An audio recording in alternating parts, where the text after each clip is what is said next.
morning, I'm Linda, and I will interview you today. Please introduce yourself. Good morning, Miss Dinda. My name is Putri Salsabila. I graduate with a pre-color degree in Islamic banking. I am responsible, hardworking, and eager to learn.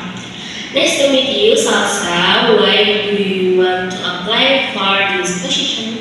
I enjoy helping people and communicating with customers. I believe I can do this job well.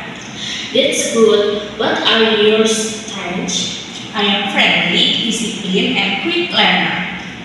Great. What is one of your weaknesses? Sometimes I overthinking my work, but I am learning to manage my time better.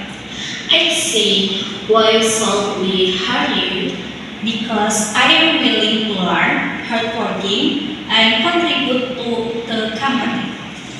Thank you, Salsa. That's all for today. We'll contact you soon. Have a nice day. Thank you, Miss Linda. Have a nice day. Thank you, everyone! Thank you, Elmar!